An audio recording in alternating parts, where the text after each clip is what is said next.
제목 네이버 AI가 GPT-4 이겼다고? 이제는 생각하는 AI 시대다. 자, 이 얘기부터 해보자. 네이버가 GPT보다 나은 AI를 만들었다는 뉴스 봤어? 아니, 그냥 단순히 더 똑똑하다는 얘기가 아니야. 이제는 AI도 생각하는 시대라는 거지. 기존 AI는 질문하면 바로 대답했잖아. 근데 문제는 뭔지 알아? 그 대답이 틀릴 수도 있다는 거. 그냥 막 갖다 붙인다는 얘기지. 그래서 네이버는 새로운 방식으로 접근했어. 야, 대답을 바로 하지 말고 한번 생각 좀 해봐. 이런 느낌으로 만든 게 바로 하이퍼클로바 X 싱크라는 AI야. 이 AI는 문제를 쪼개, 그리고 순서대로 생각하고 판단하고 계산해서 답을 내놔. 수능 과학 문제도 풀고 한국사 문제도 푼다. 그런데 성능이 무려 GPT-4보다 높게 나왔어. 한국어에 한정하면 한국에서 제일 똑똑한 AI라고 봐도 무방하지. 근데 이게 왜 중요하냐면 앞으로 AI는 그냥 텍스트 만드는 기계가 아니라 판단하고 실행하는 브레인이 돼야 하거든. 예를 들면 네이버 쇼핑에서 이런 카메라 추천해줘 했을 때 진짜 네가 원하는 조건까지 계산해서 추천해줄 수 있다는 거지.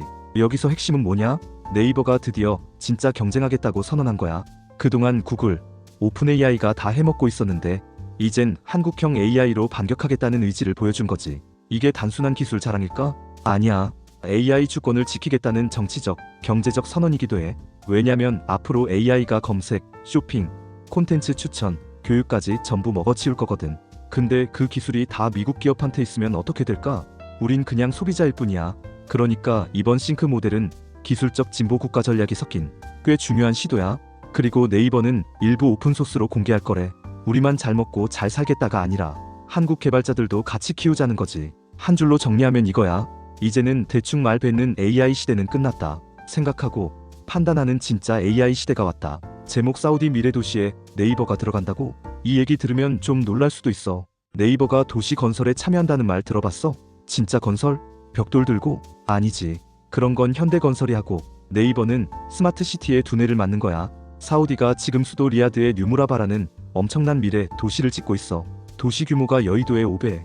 여기서 네이버 클라우드가 기술 협력하는 거야. 로봇, 자율주행, 건설 자동화, 스마트 시티 플랫폼, 이런 기술을 다 넣는 작업인데 한마디로 도시를 똑똑하게 만드는 작업이지. 네이버는 여기서 AI와 클라우드 기술을 제공하는 거고 그 중에서도 핵심은 어떻게 도시 데이터를 실시간으로 연결하고 분석하고 실행하게 할까? 이거야. 근데 이게 단순한 외주 계약이 아니야. 이건 완전히 네이버의 글로벌 전략 전환이야. 더 이상 검색창에서 끝나는 회사가 아니라 세계 도시를 설계하고 데이터 인프라를 제공하는 플랫폼 기업으로 바뀌는 거지. 이건 마치 아마존이 쇼핑 사이트인 줄만 알았는데 클라우드로 전 세계 기업의 데이터를 관리하네. 이 느낌하고 비슷해. 그래서 이 뉴스가 중요한 거야. 단순히 사우디랑 계약 맺었다가 아니라 네이버가 다음 단계로 넘어가고 있다는 신호거든. 게다가 사우디는 비전 2030이라는 국가 차원의 혁신 전략을 추진 중인데 여기에 한국 기업이 들어간다는 건 국가 브랜드에도 꽤 큰 의미가 있어. 즉, 한 문장으로 요약하자면 네이버는 더 이상 검색회사가 아니다. 세계 도시를 움직이는 디지털 엔진이 되고 있다. 제목 배당소득 세금 낮추면 주식이 살아난다고? 요즘 정부가 고민하는 게 있어. 사람들이 왜 자꾸 부동산에만 돈 넣고 주식은 안 살까? 답은 생각보다 간단해. 세금이 너무 무겁다는 거야. 지금은 배당이나 이자 합쳐서 2천만 원 넘으면 최대 49.5%까지 세금을 떼.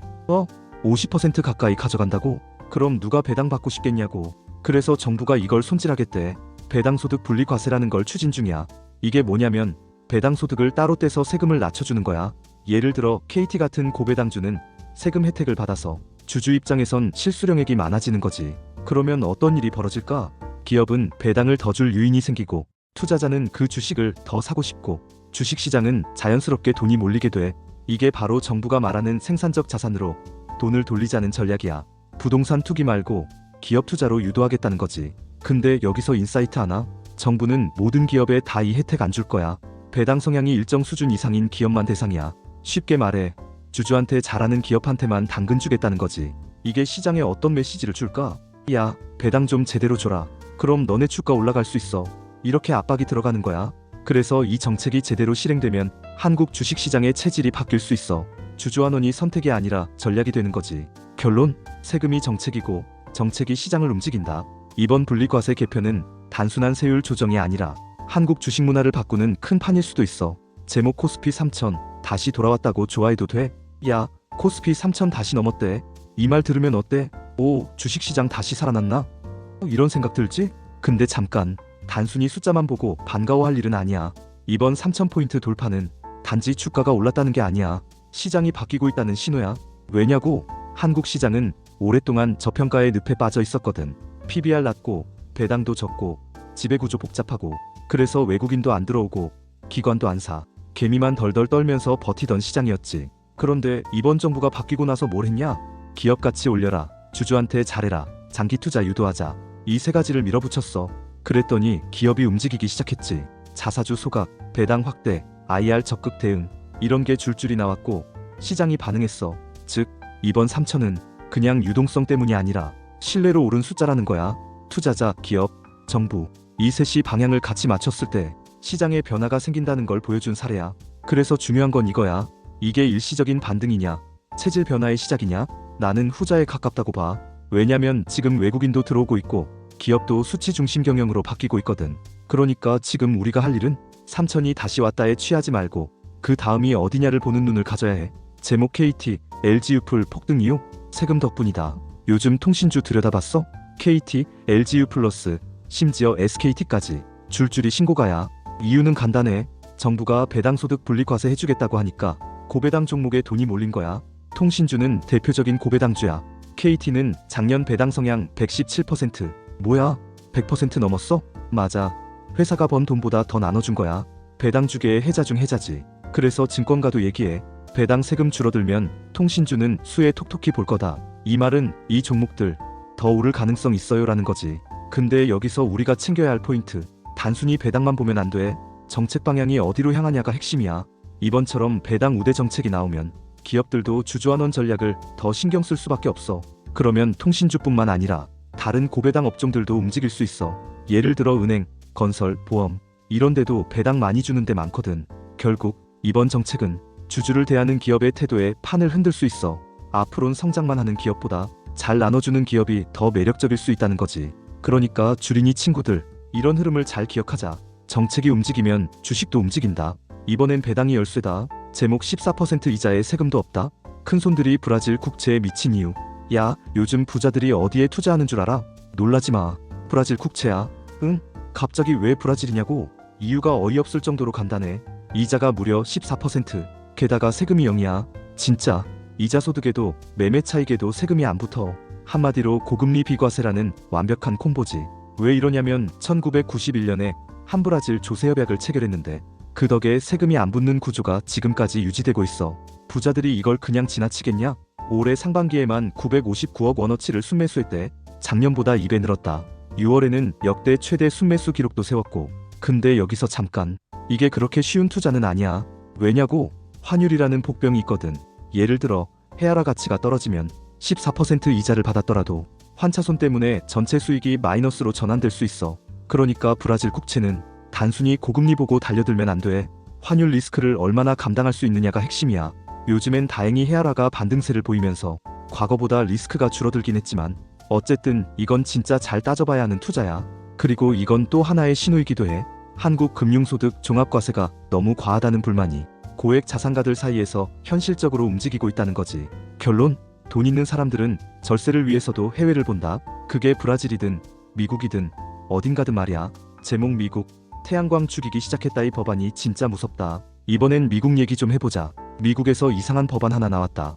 이름이 좀 웃겨. 하나의 크고 아름다운 법안, 줄여서 OBBBA라고 부른대.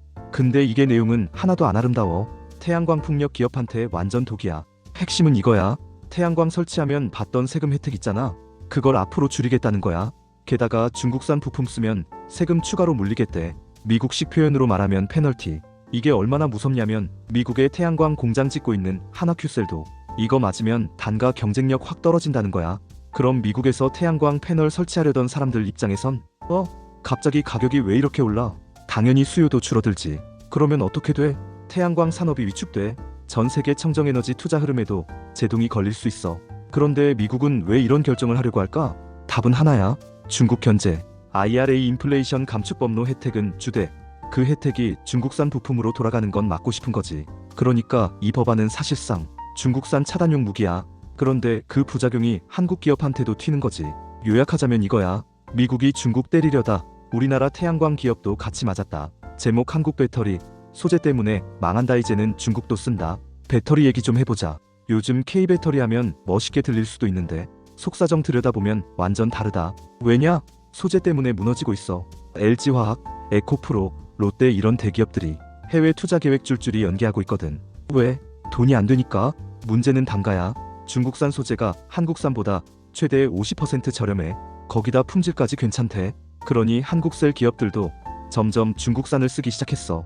심지어 SKU는 중국 당성커지랑 3조 원 규모 계약을 맺었어. 그동안 에코프로, LNF 쓰던 기업이 중국으로 간 거야. 이게 뭐야? 소재부터 흔들리는 배터리 생태계야. 그리고 이건 그냥 기업 문제가 아니야. 정부 정책 부재도 한몫해. 중국은 보조금에, 세금 혜택에, 인건비까지 싸. 근데 한국은 지원도 적고 규제는 많아. 그 결과가 뭐다? K- 배터리 소재 점유율 전방위로 추락. 분리막, 양극재, 전해액 다 줄어들고 있어. 한마디로 말해서 우리나라 배터리 산업의 근간이 흔들리고 있다. 제목 중국이 3원계 배터리에 손댔다. 이제 진짜 끝장 승부 시작이야. 3원계 배터리 하면 누가 제일 먼저 떠올라? 당연히 한국이지. LG에너지솔루션, 삼성 SDI, SK온 다 3원계 배터리로 세계를 흔들던 회사들이야. 그런데 요즘 이상한 일이 벌어지고 있어. 중국이 3원계에 손을 대기 시작했어. 응? 중국은 LFP 배터리만 파는 거 아니었어? 맞아. 싸고 안전하고 주행거리는 좀 짧은 LFP가 중국의 주력 모델이었지. 근데 이제 그들이 바뀌기 시작했어. 우린 고급차도 잡을 거야. 그걸 위한 카드가 바로 3원계야. CATL은 헝가리에서 3원계 배터리 공장을 짓고 있고 BMW의 납품 비중도 점점 늘리고 있어. 이제는 미드니켈을 넘어서 하이니켈까지 한국의 핵심 영역까지 넘보는 거야. 반면 한국 기업은 전기차 수요 주춤하니까 LFP로 전략을 수정하고 있어. 완전 거꾸로 간다고 보면 돼. 근데 여기서 중요한 건 이건 단순한 기술 싸움이 아니라 시장 포지션 싸움이란 거야. 고급 전기차가 늘어나면 결국은 에너지 밀도가 높은 3원계가 필수야. 그 주도권을 놓고 한국과 중국이 지금 맞붙고 있는 거고, 게다가 전고체 배터리? 이건 한국이 치고 나갈 거라 생각했지. 근데 중국이 지원금 1조 넘게 퍼붓고 있어. 한국은 1천억 수준. 게임이 되겠냐고. 결론은 이거야. 중국이 따라오고 있는 게 아니라 이제는 한국을 밀어내기 시작했다. 제목 유럽 배터리 시장, 결국 과의 진검승부터 시작됐다. 전 세계 배터리 시장에서 유일하게 한국과 중국이 정면으로 붙는 곳이 어딘지 알아? 유럽이야. 중국은 자국 내에선 독점이고 미국은 중국 배제 분위기니까 한국이 유리하고, 그럼 남은 전장은 유럽뿐이라는 거지. 근데 그 유럽에서 우리가 밀리고 있어. 2년 전만 해도 한국 3사가 유럽 점유율 60% 넘겼어. 근데 지금 CATL 하나가 43%, 한국 3사 다 합쳐서 37%로 쪼그라들었어. 왜 이렇게 된 걸까? 현지화 차이야. 중국은 유럽에 공장 지어, 헝가리에, 스페인에, 독일에. 한국은 계획은 많은데 돈이 없어. 정부 지원도 부족하고 캐즘 수요 정체 여파도 있어. 여기서 핵심 포인트는 이거야. 유럽 메이커들은 가까운 배터리를 원해. 그래야 물류비 적고 생산 리드 타임도 짧고 ESG 점수도 받거든. 그러니까 유럽에 공장 없는 한국 기업들은 점점 설 자리를 잃는 거야. 쉽게 말해서 게임은 바뀌었고 우리가 따라가지 못하고 있다. 제목 헝가리에서 벌어지는 배터리 전쟁. CATL이 유럽을 삼켰다. 이건 진짜 충격적이야. 헝가리 데브레첸이라는 도시에서 지금 유럽 최대 규모의 배터리 공장이 지어지고 있어. 근데 그 주인이 누구냐? CATL, 중국 기업이야. 서울 여의도의 80% 크기 부지. 매년 전기차 160만 대 배터리 만들 수 있어. 규모도 압도적이고 속도도 빨라. 그런데 한국 기업은 뭐하고 있냐고? SKU는 1공장 옆 2공장 부지에 숲을만 자라고 있어. 돈이 없어서 공사를 못해. 이중 상장도 안 되고 정부 보조금도 없어. CATL은 어떻게 돈 마련했냐고? 중국 정부가 밀어줬지. 보조금, 세제 혜택, 심지어 홍콩 증시 이중 상장까지 허용해줘서 헝가리 공장 자금의 절반 이상을 조달했어. 그리고 더 무서운 건 이미 수년치 납품 계약이 끝났다는 거야. BMW, 스텔란티스, 폭스바겐, 유럽 완성차 메이커들이 다 기다리고 있어. 그럼 우리는 계약 끝나면 중국 배터리로 갈아탈까봐 덜덜 떨고 있는 거지. 이건 단순한 배터리 공급 문제가 아니야. 산업 패권이 바뀌고 있다는 증거야.